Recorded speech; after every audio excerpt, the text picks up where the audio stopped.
Hello class, my name is Jared Cameron and I'm your engineering instructor.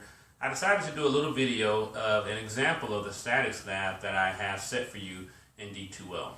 So pretty much all that you need something that can serve as a ramp, you need an object, and then you need two surfaces. Now in your lab I want you to compare two pairs of surfaces. I would like you to relate them to everyday life.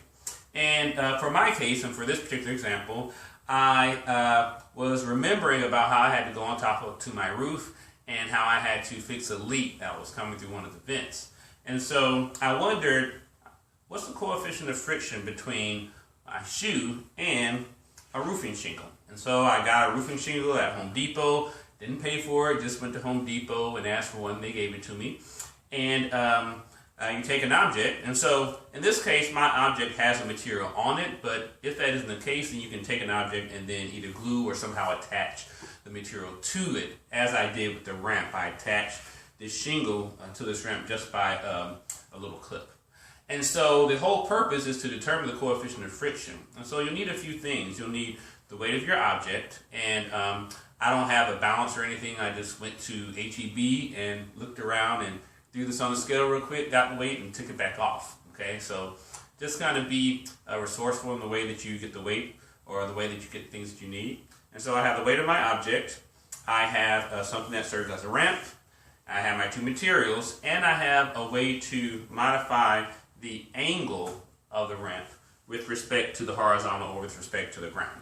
Okay, and so pretty much what I'm going to do is I'm just going to set my object onto the ramp, and I'm going to increase that angle until the object just barely starts to move, okay? And at that point, that is the angle of repose. And that is the angle by which we can use to determine the coefficient of friction.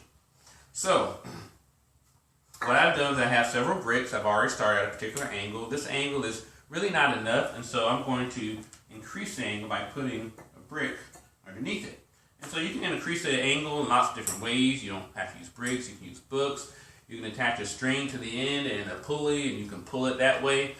There's lots of different things in which you can do to raise the level of this ramp.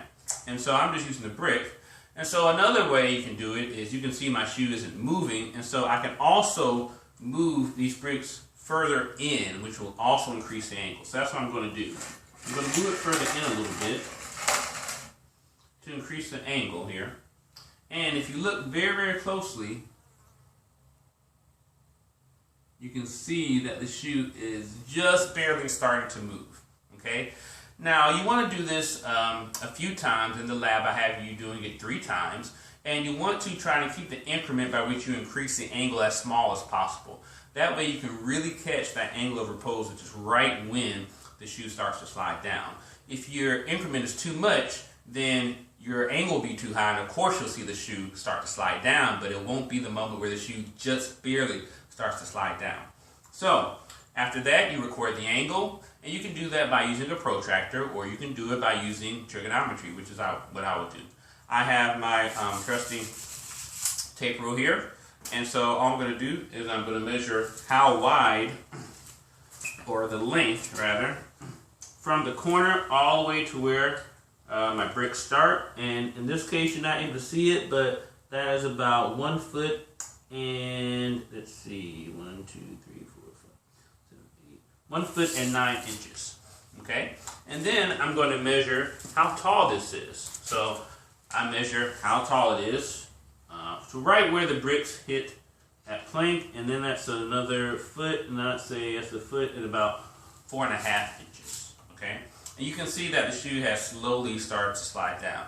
So with those two measurements, I can determine the angle. If you remember your trigonometry, and I'm trying to find this reference angle, I have my horizontal, which is adjacent side, and then my length, which will be the opposite side. And so I can use the tangent trigonometric ratio to determine what my angle is. Okay, and then once I have my angle, and then I can just go ahead and take the tangent of it to get my coefficient of friction. So that's pretty much what you're doing with this experiment. It's very simple, it's very easy, and I would like you to use different materials that you find in everyday life. Okay, now you can't use a roofing shingle and a shoe. I've already done that, so you have to use something else. If you have any more questions, feel free to email me, and good luck.